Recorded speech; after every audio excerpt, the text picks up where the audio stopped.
Hello, welcome to the third and final DLC for Remnant 2. Now, this is a type of make or break situation for me because my review for Remnant would be mixed currently.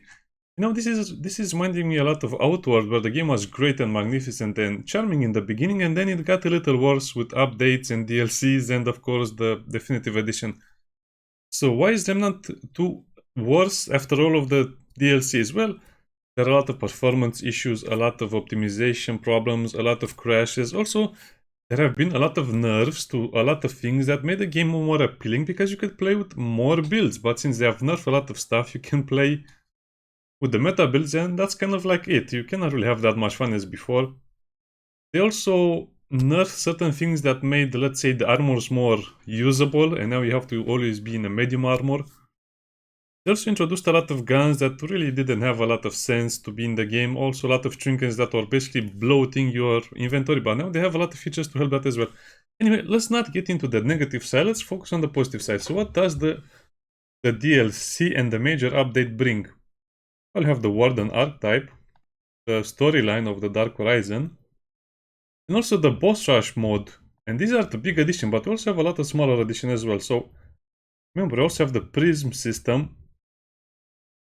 The problem is, I'm not sure how this will work, because the way I understand the prism system is you need to feed your relic shards into the prism to level it up. But that means you need to farm either the relic shards again or use your relic dust, which was never really a fun thing to farm in the game. And also, remember, they nerfed some of the shards and they also reworked some of the shards. Okay, so they nerfed some of the shards before the DLC released, and now I think they change some of the shards to be more useful, but they also introduce new ones. So the relic shards are totally different, more or less. Depends on how you view things. Performance and crash. You need more fixes than that. There was... Come on, what kind of fix is that? This is just minor fixes in my opinion. Fixed. Anyway, it seems like they buffed the Alpha and Omega, which is great because they really needed it. Wait, what? Oh, okay, this is also a bug. After what? You reach max speed from in 5 shots? Well, that's not that bad. I guess in a way it's better. Trinity is also better apparently. Corrupted Saver magazine. No, I think it's also a little better as well. Now, fix. I don't care about fixes. I care more or less about balancing. I guess the patch notes don't really tell you a lot of things, but the prism system, well, it's a little more interesting. I will have to watch the game. I was expecting more of a complete patch notes, but to be honest, these are not really complete patch notes. These are just giving you the basic stuff you would need to play. Okay, so the boss trust mode, solo or fellow travelers, you can play with multiplayer with 3 difficulties, triple threat, 7 boss or 19. It's simple yet extremely challenging.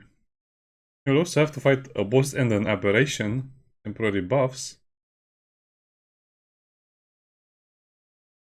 Also, the more important one is the item search filter, which is something we have been asking for a lot of time, because in the Remnant 2 they introduced things that were straight up trash and you would never use them unless you got them in the first, I don't know, 10 hours of the game, and then you never use them.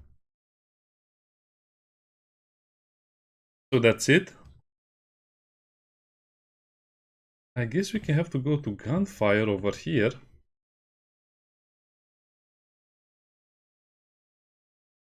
No, it's the same thing, so that's basically it. So you don't really have a lot of patch notes. Wow, I was expecting a lot more. I was expecting this to be kind of like a full rebalance of most of the mechanics of the game, but no, this is all you get. Okay, let's go into details about the things we've seen here. Crafty core was double dipping on mod and explosive damage. But again, it seems like most of these fixes are just going to make the game a little more boring. Reduce damage of monolith sandstorm. That's a bad one. And the gravity core mod was double dipping. That's also a bad one, because the gravity core was pretty fun. Oh, okay, let's look at this. Polygon. Buff duration of polygon was increased. Increased reload buff was increased from 5 to 10 seconds.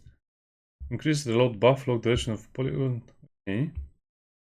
This is just the way it reloaded. Reduce polygon rifle and shotgun recoil.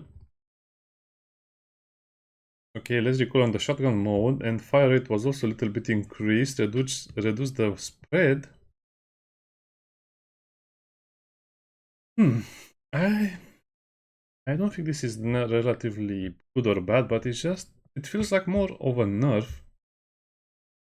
So they fixed a lot of issues with the trinkets, but believe me, this is just fixing the little stuff.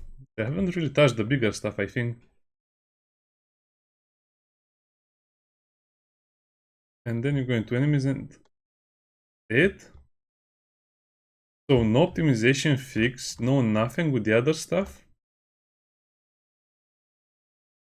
They just fix the crash and then we have quality of life.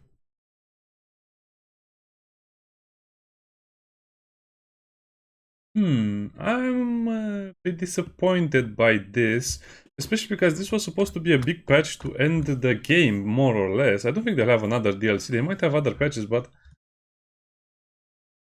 fix an issue where hatchery could be exploited for XP grinding. Come on, that was not really that bad, and it... Okay. Fix the wall. Okay, let's look at this, because this is more important. I do a fight. The walls had too much HP. Okay, I agree with that. I had that problem as well. Top damage was not scaling with the player level. Oh, yeah, I'm disappointed already. I mean, I was expecting a lot more. They had so many things to fix. I was also expecting a lot of rebalances. I guess the big rebalance and nerf before the launch of the second DLC was the only one we got. So let's see how the DLC is. Bye. The game finished downloading.